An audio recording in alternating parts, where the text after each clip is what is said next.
So it sounds like the Oh, yeah, you think so? system is working. Thanks, David. Randy, right? Yeah. Hi, Randy. There you go. Usually it's- Yeah, absolutely.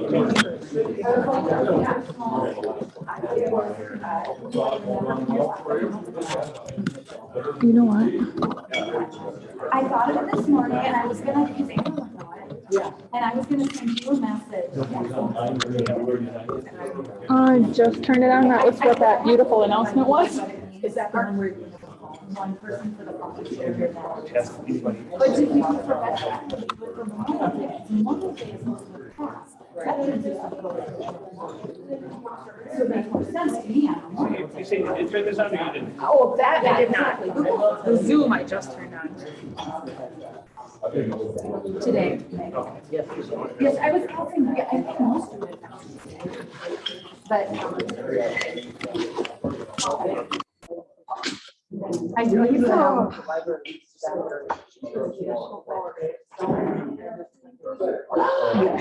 birthday. I did not was going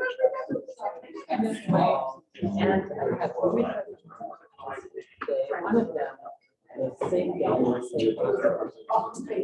And my grandmother.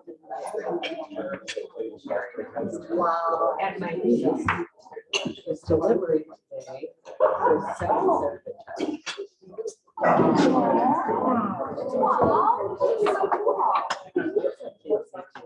And you're back, a lot happening. And I have a lot of delivery. She's delivering to someone else. She had a friend in high school who came up to her dad and said, someday I want children. She said, high school. Wow. I was like, there's no much selfless right? So very true. She's like, I should have. I'd like to really get for you.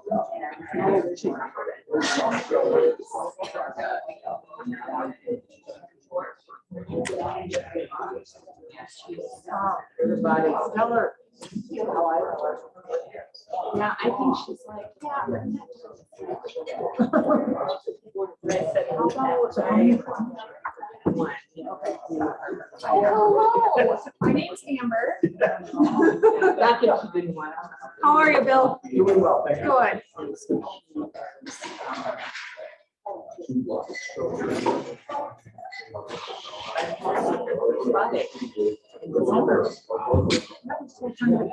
Well, honestly, they're like, what do you think she's just like this? I said, how about spa day? Yes. And I'm like, which of these 2 days would work for you? This day. All right, I'll schedule it. All right. Where is she? She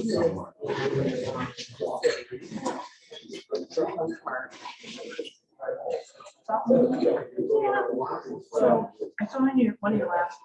You have the DEI stuff. You have somebody who. Yes. But who's doing that? So the person who's doing the contracting or who's doing the work? Oh, it looks like something. Yeah.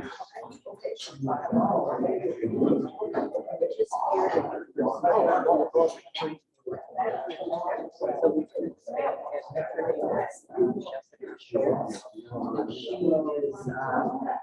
she really works a lot more things that she wants to add. So she works first. But she's also very ambitious for too.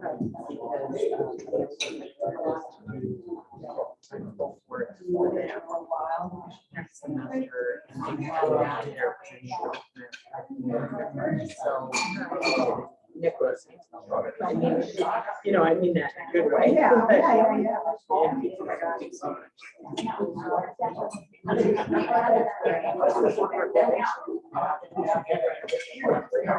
Yeah, I saw that. Yeah, so that There, that, workplace development has really been growing fast. And so I mean, back. And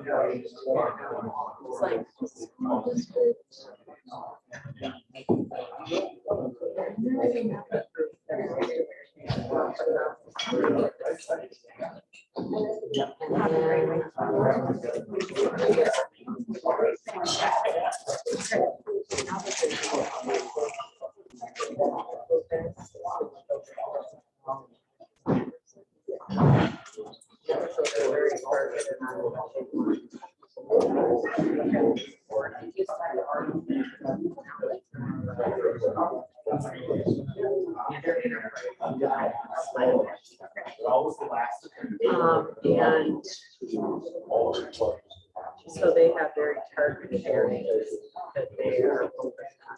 And that's one of those that have not just non-credit or they do they're also several areas. Encourage people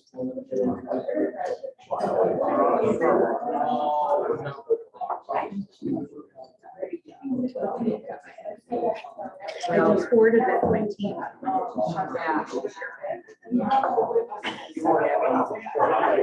So Amber, you have Yes. Whoops, that's not it.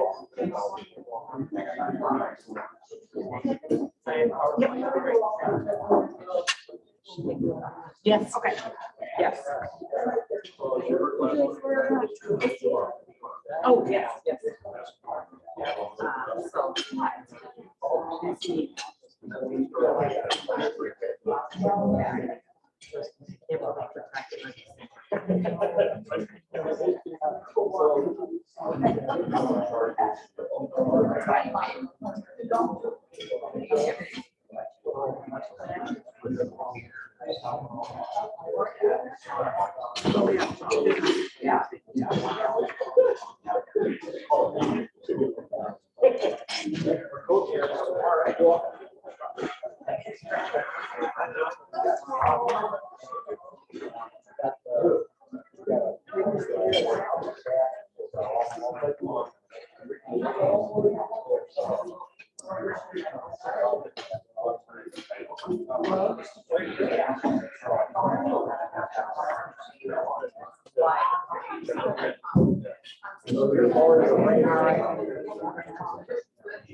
I have no idea.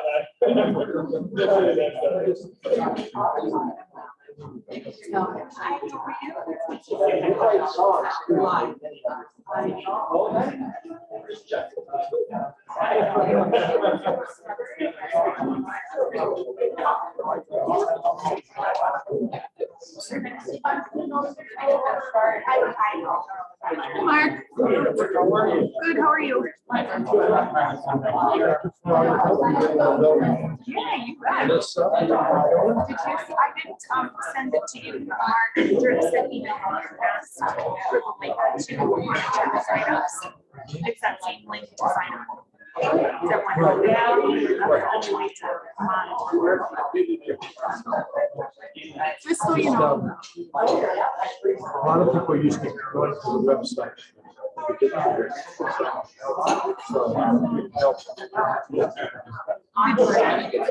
I'll double check that it's on the calendar. I think I added it today. Oh, okay. But I'll double check. Okay. Then this will just keep reminding Okay, people. yep, yeah, that's what I can do. All right, thank you. All right.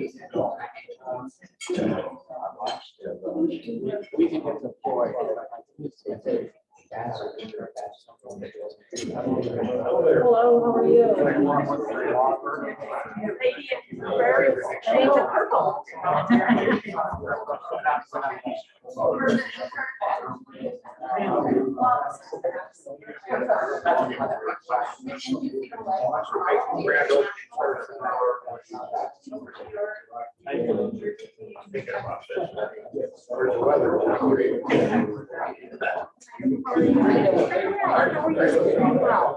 In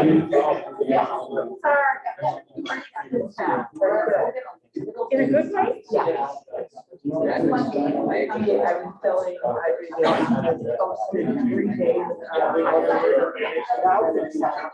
Oh, yeah. It went well. You know, it went well, but now, you know, I'm one of those people who gets and then he was right. Oh, either that or things come up and then you have to address them. Sure. We did some of that, but it was funny because they were like, you know, I said, you didn't have that first. I'm like, why don't you just 3 hours notice? So, like, yeah. I haven't had lunch. Oh, I know. Okay, fair enough. Yeah. It's even whenever It is not on. I've been going back to Design Foundation site. We don't want to have rubber bands. Exactly, working hard. You know, it's exhilarating. Good afternoon, everyone.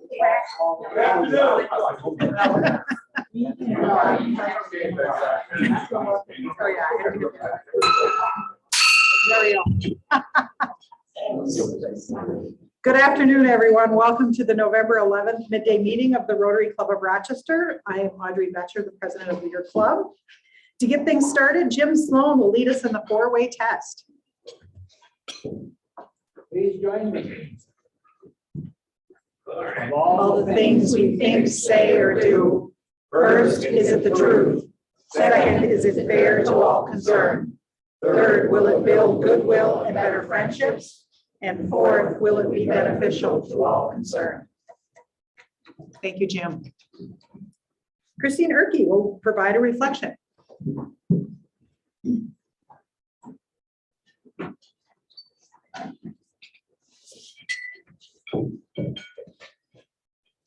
So I kind of found a couple things to commemorate Veterans Day today. And one is by a father. It's called A Father's Reflection by Murphy Belding. And then I've also got a poem I want to share. Veterans Day celebrates the service of all U.S. military veterans. It is a day when we solemnly remember the sacrifices made by the multitudes of brave men and women serving in our armed forces. Have you ever wondered why it's so easy to take this day for granted? For those of us who have never served in the military, it's easy to overlook this holiday and lose sight of those who have bled to preserve the freedoms we enjoy. Think about it. As Americans, we are free to express our opinions, live the lifestyle we want, say what we want, and worship God openly without facing oppression or hostility. We have opportunities and choices that few people on earth enjoy. Is it crazy to consider that our nation is one of the most blessed in human history? I have been guilty in the past of underappreciating the sacrifices of our military, but my mindset has changed in the past 3 years. For me, it's become personal. One of my precious daughters has chosen to place her life in harm's way in order to keep our country safe. She currently serves in the U.S. Navy as a third-class petty officer. Even right now, she's serving with her squadron in a foreign land, defending our freedom and values. Those of us with family in the military know that we must continually pray for their safety. And though my daughter is not yet a veteran, I am moved by the privilege to honor all those who have served before her to make this country free. And I have a poem that I thought kind of summed up the veterans. It is the veteran. It is the veteran, not the preacher, who has given us freedom of religion. It is the veteran, not the reporter, who has given us freedom of the press. It is the veteran, not the poet, who has given us freedom of the speech. It is the veteran, not the lawyer, who has given us the right to a fair trial. It is the veteran, not the politician, who has given us the right to vote. It is the veteran that should be thanked and not forgotten. Thank you, Christine. All right. Chris Colby will introduce our guests.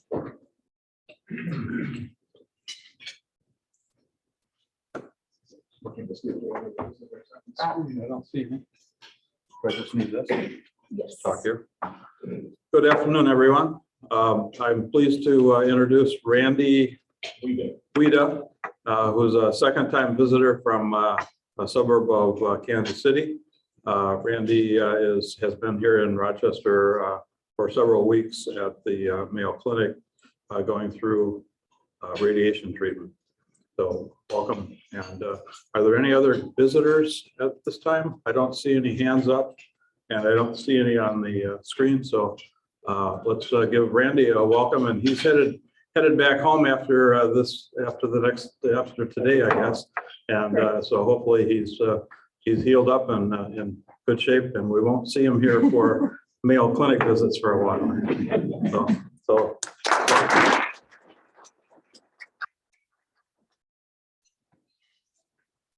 Birthdays and anniversaries. Janine Gagnus's birthday is today. Oh, happy birthday. John Losness is November 14th. Stacy Vandenheuvel is also November 14th. Johannes is November 15th. Lynn Clary is, He's what? online. Oh, hey there. Lynn Clary is November 17th. Lauren Anderson is November 28th. And Josh Noser is November 30th. Anniversaries. We have Jeffrey Anakat is 1 year. Michaela Schmidt is 3 years. Lori Carroll is 5 years. Jennifer Teskey is 7. Doug Porter is 7 years. David Herder is 9 years. Vicki Allen is 21 years. And Larry Koshier is 24 years. Let's celebrate these birthdays and anniversaries.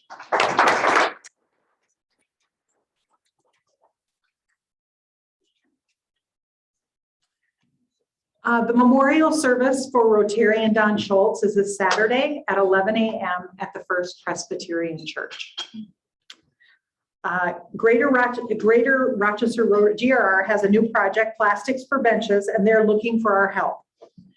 GRR members are collecting number 2 and number 4 plastic waste from Rotarians and local businesses. Instead of the waste going to a landfill, GRR is sending it to Trex, a company that uses the raw material to make decking and outdoor furniture that looks like wood but is plastic. When 500 pounds of plastic is collected and sent to Trex, GRR will earn a bench. The bench will be installed with the names of the recycling partners. The ultimate goal of this program is to provide more and more businesses with a recycling option for their plastic waste. What is exciting is how enthusiastic the businesses are to have this option. The project also raises awareness about recycling with a purpose. Recycling partners are Carpet One, Collins Feed and Seed, Fresh Time, Rochester Pet and Country Store, the Rochester Public Library, Top Shop, Vikings Electric. So the moccasin flower and the GRR website have the information about the plastics that they are collecting. There's also a printout at the desk that also talks about what's being collected. And our collection date is December 9th. So put that on your calendar and bring your plastics here. There will be a volunteer from GRR here to take those plastics for us that day. I have a huge pile of plastic bags. I am so looking forward to getting out of my house. I have a question. Yes. I think you said number 2 and number 4 or something. Yes. What is that? So on the website, either the GRR website or in the last moccasin flower or at the desk, there's a graphic that shows you what's being collected and what's number 2, what's number 4. So that's the best way to be able to figure that out on what you can bring. Other questions? Okay. It's time to sign up for bell ringing for the Salvation Army. We start next weekend on November 13th. That's this weekend. Oh my gosh, that's like in 2 days. I am so sorry. I have no concept of time. Thank you. Yeah, this weekend it's starting. You can sign up online or talk to Mark Neville, Mark Drips, or Fred Suler. Anything you want to add, Mark? Yeah. Noble assistant is going to speak for us. Okay, please.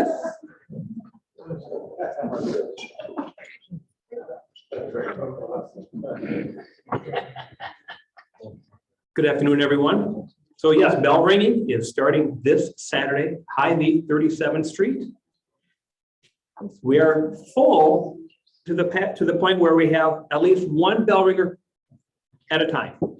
But as you've known in the past, if you rung bells, you can ring by yourself, but it's more enjoyable when you have somebody with you. So we could use an additional person to ring with John Woodruff from 9 to 11, to ring with Sarah Gillidan from 11 to 1, to ring with Major Bob at 5 to 6:30, and to ring with Fred from 6:30 to 8. We're doing pretty good in the following weeks. There's room on the website to add. So if anybody can join and help out this weekend to get this started and kicked off, it'll be greatly helpful. And those of you on Zoom, it's nice when you're ringing inside, so you can come out of your Zoom world, go to Hy-Vee, stand in the foyer, and ring the bells with your Rotarians. Please make this weekend a strong start to our bell ringing, and we'll have a fantastic year and help out the Salvation Army. Thank you.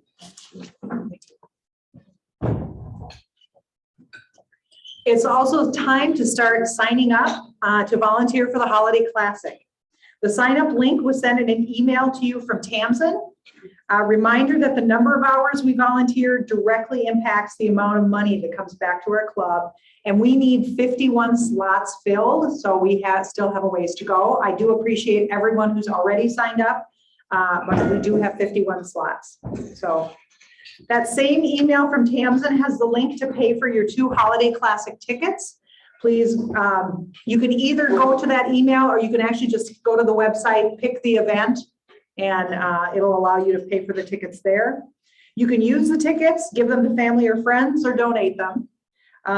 If you want to donate them, let Amber know. If you have any trouble paying for those tickets, talk to Amber. She can help you through.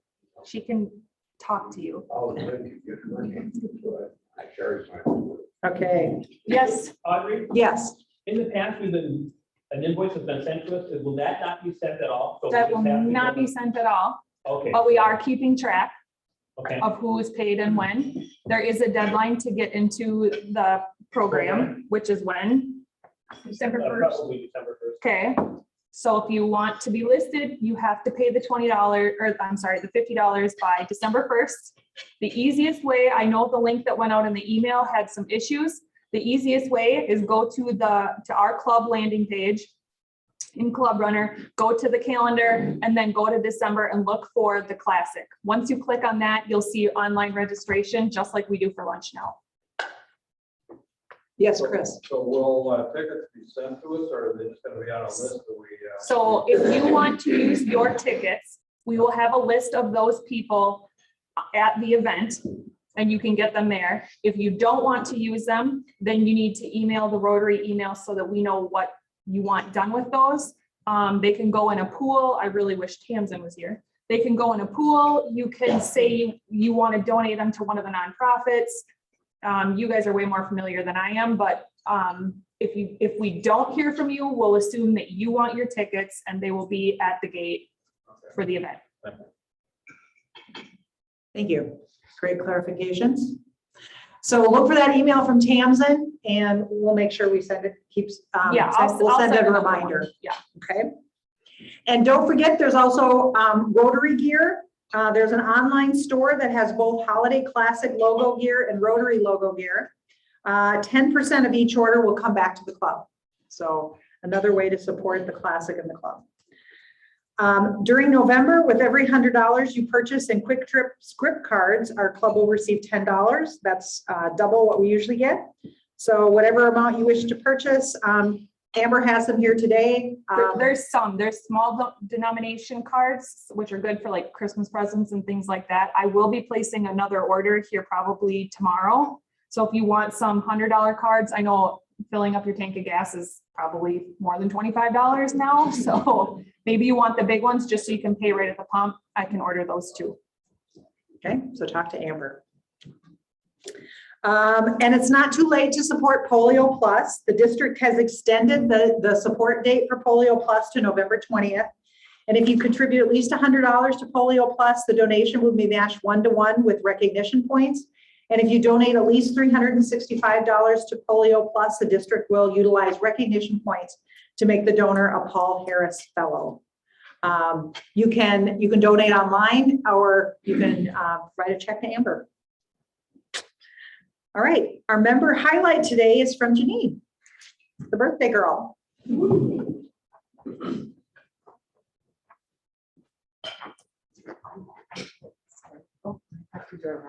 Yeah, unless we want to limbo. I cannot remember. Okay. Do you just want to reach over and press it, or you want to advance?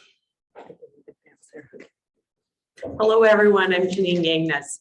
Yes, today is my birthday, and it's also, I share this birthday with 4 cousins, a grandmother, and one of those cousins, we were born on the same exact day in the same exact hospital, which from a deer hunting family meant it worth it for them to leave their stands to come into the hospital to visit us. So I'm delighted to be here today, and I just want to talk a little bit about my background and kind of what brought me here.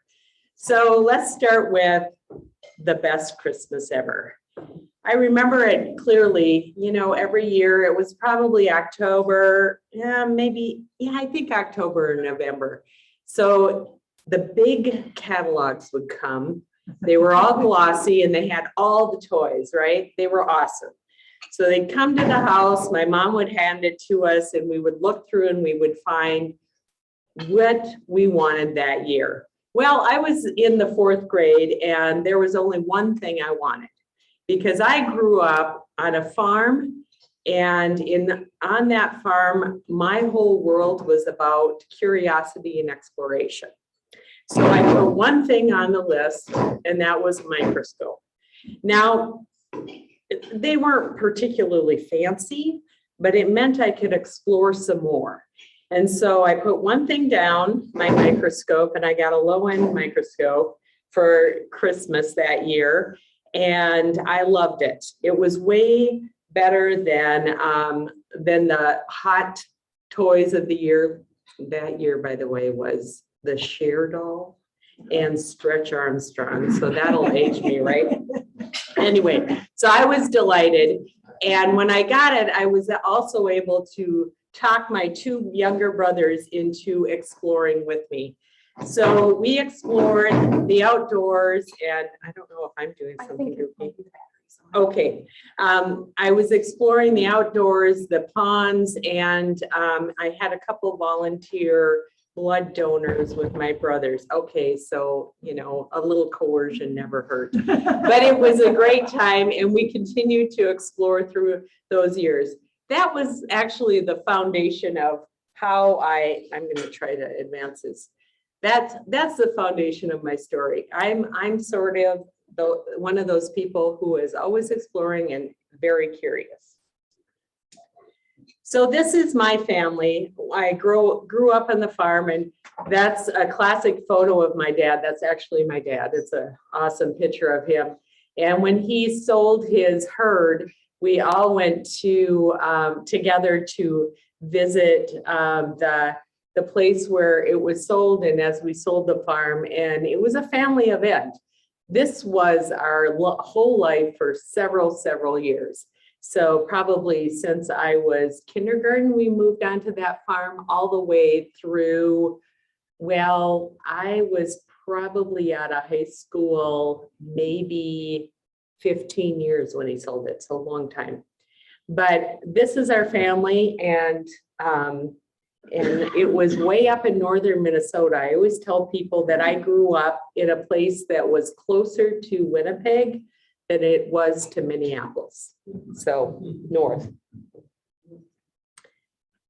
This is my education journey. So I started out at a university, and I was kind of exploring around. I was a biology major trying to figure out what I wanted. Then I decided, you know what?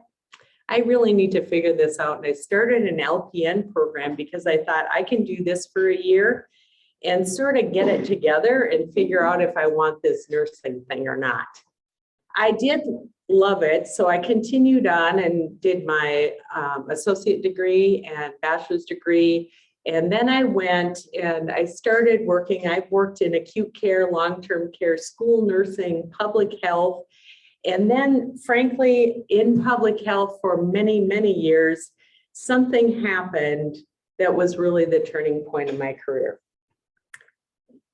So this is a stock photo. I'm going to tell you that right up front. As I tell you the story about a collaboration I had with a colleague, and we were working on how we could provide nurses aid training in the community. And this woman came to us and she said, you know, I really want to become a nurse's aide. I need to do this for my family. And so we crafted a plan for her to come into classes. She came into classes during a time where her partner wasn't around and didn't know. Midway through the program, her partner found out and became angry, and he was a violent individual, and he broke her fingers. So we identified a way to, one, adjust her schedule, two, find a way for her to come in and be successful and not be hurt. And she was able to complete the program through a lot of adaptation, because if you know anything about a nurse's aide, you need your hands. And so she completed this, and she completed this for herself, for her family, and she was able to have financial independence and move into a home that was safe. And so she created her future, which told me something about education. It changes lives. So the coolest mother ever, right? So as I think about public health, and this is a canned definition and how we do our work, this is how I've done my work in higher ed too. It's about primary prevention. How do you provide opportunities? How do you evaluate a situation and make sure that everything you do in your work makes the next generation better? And so when folks come to me and I say, well, are we doing that? Is it available? Is it accessible? And is it acceptable? Those are the three things that you ask yourself if you're a public health nurse. And so it's also what I ask myself as I'm leading a branch campus of a university or any unit in higher education. This is the area that when I did my doctorate, I focused on what brings me here and why do I offer and provide opportunity for people. A lot of people don't really know what a feminist is. They have a crazy idea in their head, but it means equality. It means making sure everybody has an opportunity. The story I told you, some people would have told this person she needs to continue with her partner. Her education isn't important. She needs to just be there. And I was like, you know what? She knew there was something better, and she set a great example for her kids. And so for me, every day I think about how do we make sure everyone has an opportunity to be who they want to be and continue forward. And so that's really about creating equality. My leadership style in everything I do, I'm a strengths-based leader. And if you ask my team, they'll tell you this is true. I do a lot of work with them every quarter. They have some sort of professional development, and also ensuring that every person on the team is empowered to speak up and say, we could do this better, because the expert in that area is them. And so welcoming ideas to make us all better is what makes the team better. So as you look at the transition of my life, I've been a public health nurse. I worked for Bemidji State University. I was a faculty member there. I was a dean there. And then I came to Winona State. I served as the associate vice president for the branch campus. I also serve as the dean for the School of Graduate Studies for all of Winona State. I've been here for 6.5 years, I guess. And goodness. And so over the time that I've been here, I can only speak for the work of the faculty and staff and the great things that they do. We have seen tremendous growth in graduate enrollment. We've gone from 6% of the Winona State student body to 14% over that time. We have over 800 graduate students at Winona State. Our undergraduate population in Rochester went up 1% this year, and over the last 6 years, it has remained stable. That in most higher ed settings, that would be considered a miracle, quite honestly. And so that's because the programs we offer here are in partnership with our other higher ed institutions like RCTC and other community colleges. And we make sure that we're offering quality programs that students want and need, and they fit with the workforce. That's our gig. So as you look at the top enrolling programs at that I work with for graduate programs and undergraduate programs, I just am so proud of the faculty and staff and how they care for our students. Even during a pandemic, we have continued to grow. Over the last year, we have grown between 20 and 40% every semester in graduate studies. So these are all areas that are desperately needed, and they address some of the mental health needs that we have in our communities. So in summary, if you're wondering about me in a short one slide, it would be curiosity, communication, coaching, and career. So for me, I just believe that I work with the best people in the world. And I appreciate all of you and your encouragement, because you've made my life here in Rochester even better. This is me and my husband. That's a sideways picture. It wasn't actually sideways on the other. But it's me digging under a tree at the Hiawatha Homes. It's the best tree ever because it's a Lego tree.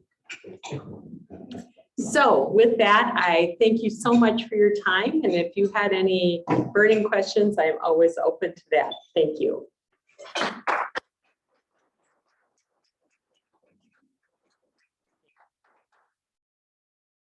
I have Yes. ratio of male to female students. Yeah, we run around 60% female. Yep.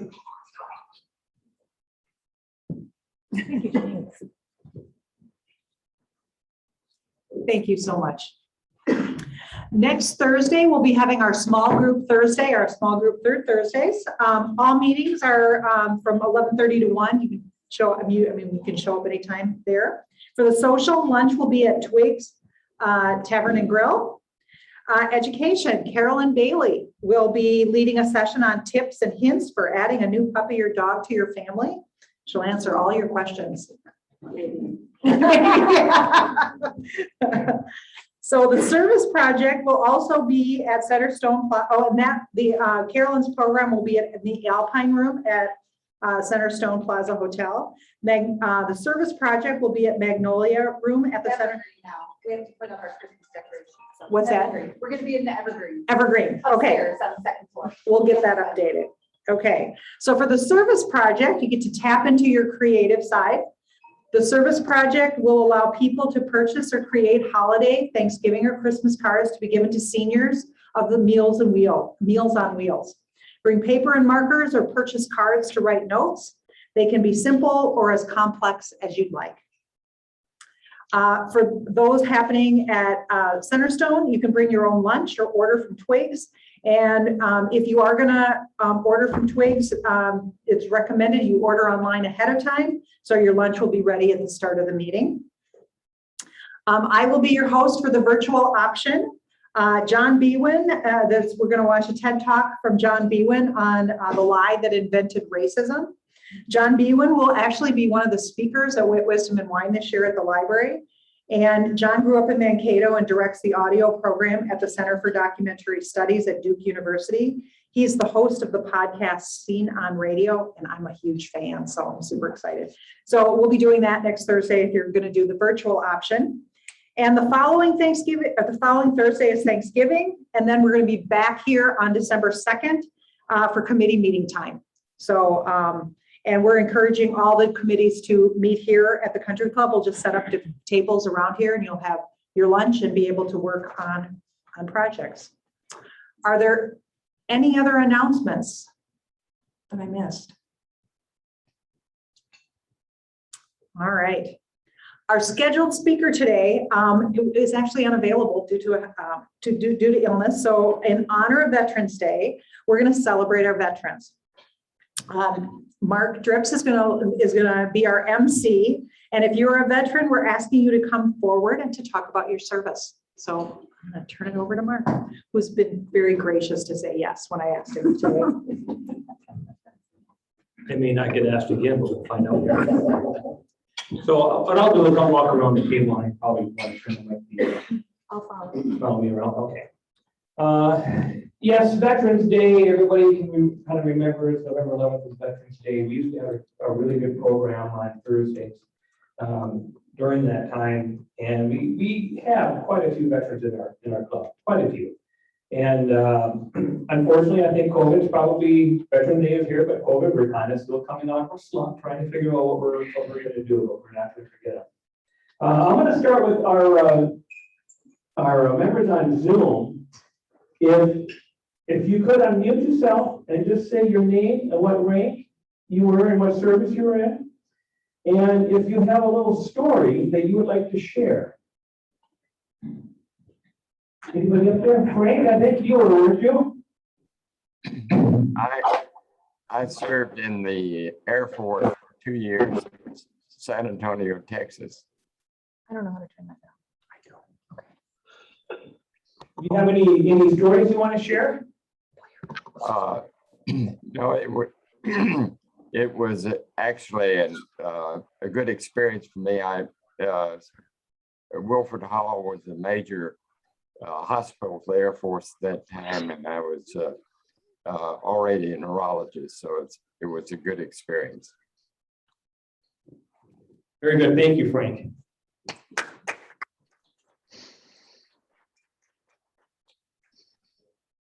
Frank Allen? Yep, can you hear me okay? We can hear you just fine. We're going to try to. Excellent.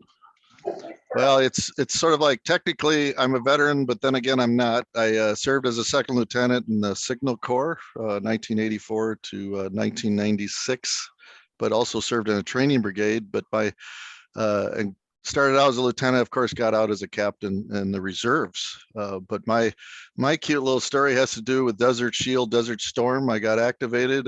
We had a going away party for me. I was headed to Fort Bliss, Texas before any duty at all from a standpoint of serving. But then my colonel called me up and said, Frank, we're over strength and we decided to let you stay and not have to go. So I was sort of like, wait, I was on my way out and we had the going away party. And now a day later, they're telling me I'm not going anywhere. So that's my cute story, because I've always served in the United States. I never served anywhere else. So that's it. Thanks. Thank you very much, Frank. Like that, anybody else online? No? Okay. Then I'm going to start with this gentleman right next to me here, John Woodruff. I was ROTC in college, commissioned as second lieutenant in the military police. Because they said you wouldn't get military police, so I signed up for military police and I just loved it. 22 months in Malvern, and then a year in with the 716th MP Battalion in Saigon. And then I got out. I was going to stay in, but my dad wanted me to come to visit. But I stayed a year in the reserves in town, and it was, I hate to say, Mickey Mouse, and I figured I'm better off spending time in my business. He asked for one little story that happened. I can remember event in Saigon. We were on duty from 11 o'clock at night to 7 in the morning, I believe it was. Came down the street And being the duty officer, you had a driver and you had a Vietnamese interpreter with you. It looked like a fight outside of a bar, so we came in to help break it up, and it turned out it was one of the members of the unit had too much to drink, and his friends were trying to get him back to his unit. We hauled him in. Next morning, the desk sergeant said, "What are we going to charge him with?" And I said, "Well, we can't charge him with anything because he didn't do anything wrong." And the guy came over and apologized to me as meek as mild as anybody could be, once he sobered up. Very good. Thank you, John. Thank you very much. Now, that wasn't the EMP 40, was it, that you were driving? No. Okay, maybe that's from Stripes.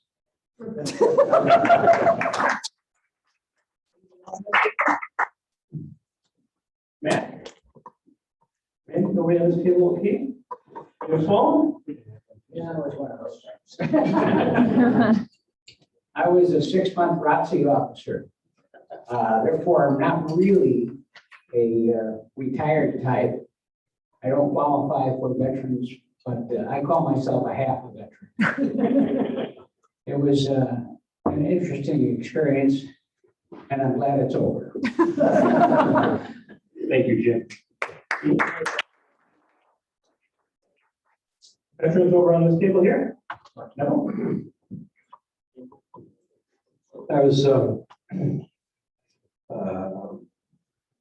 Specialist 4 trombone player in the 60th Army Band in Fort Polk, Louisiana. I was in the first lottery for Vietnam era draft, and at number 34. So from my sophomore year on, I knew that I had a job waiting for me when I graduated. I got my draft notice at the beginning of June of 1972 to report at the beginning of August. And in July, Richard Nixon said, "No more draftees will go to Vietnam." And he was telling the truth at that time. So I was very grateful for that.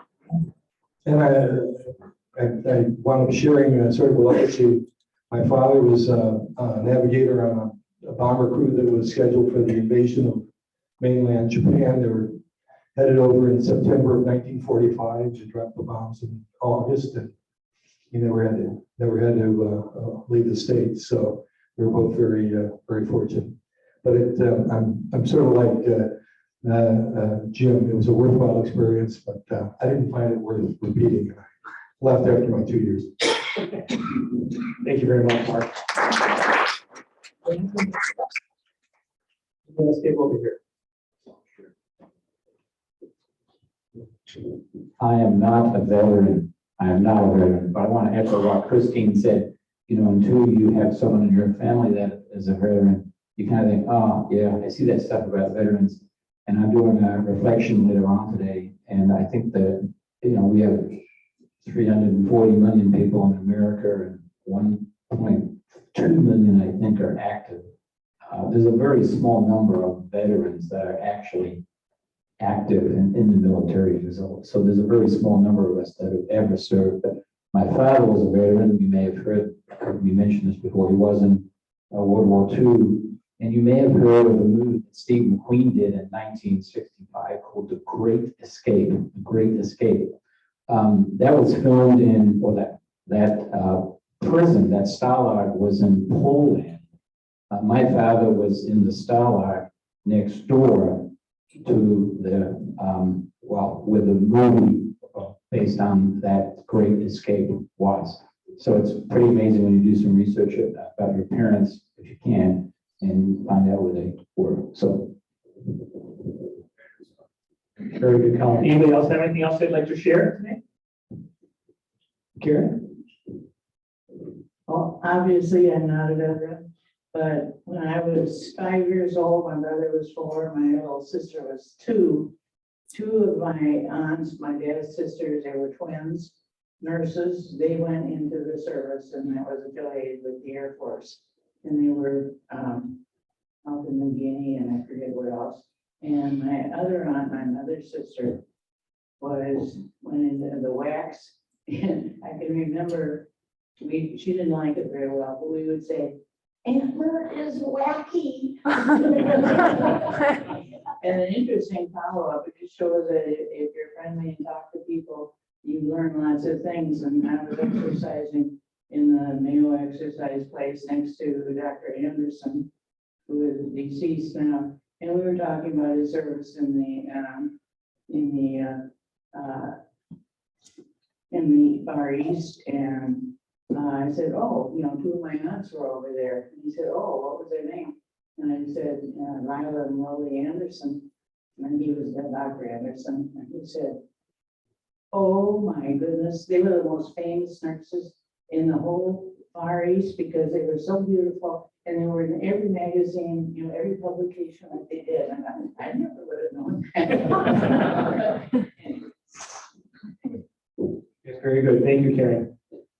Now, I was not a veteran, but we've got some members in our family. My stepdaughter in 2003, remember, in 2003, Cindy and I and her 2 sisters were down in Florida. We get a call from a stepdaughter saying her boyfriend at the time, Jeremy, who was in the Army, was an MP, were getting married. So they're getting married. We're in Florida. They went to Preston Justice of Peace. And 3 days later, Jeremy, excuse me, took off for Kuwait. Jeremy's back with us.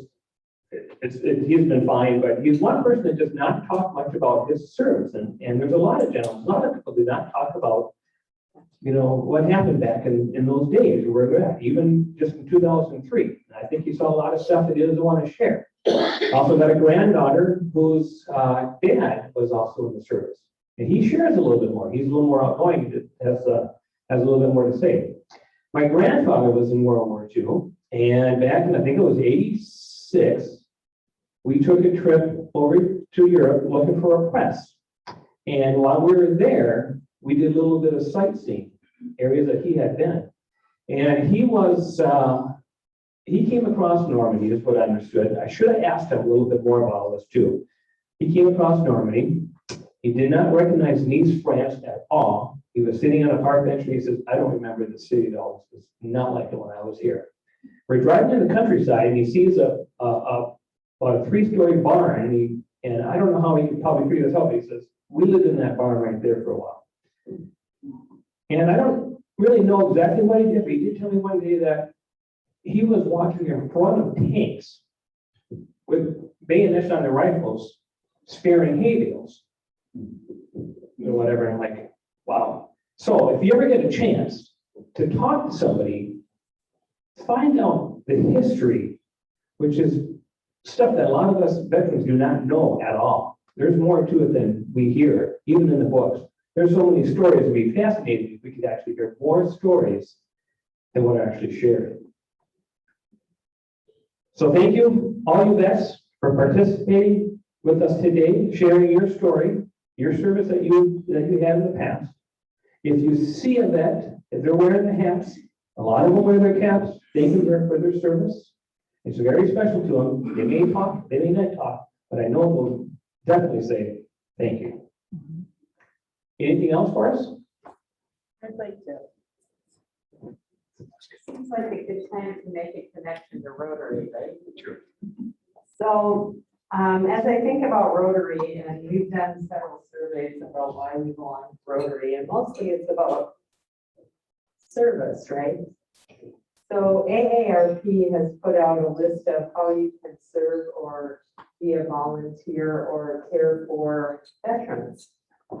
And I'm going to send this list to Amber, but there's Children of Fallen Patriots Foundation, Disabled American Veterans, Fisher House Foundation, Hire Heroes USA, Homes for Our Troops, Honor Flight Network, Hope for the Warriors, and Operation Gratitude.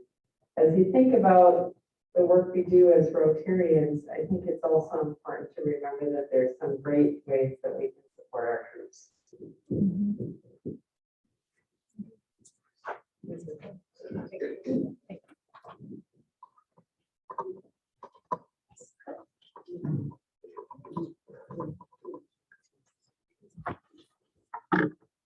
I do want to thank all the veterans Thank you so much. And thank you to Mark for being our MC today and a very last minute switch of programs.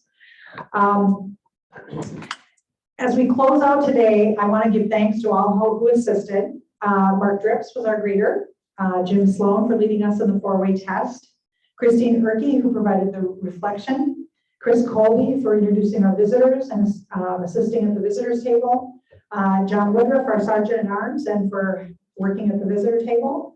And again, a special thanks to all of our veterans. Thank you all. Serve to change lives. And have a great Thanksgiving.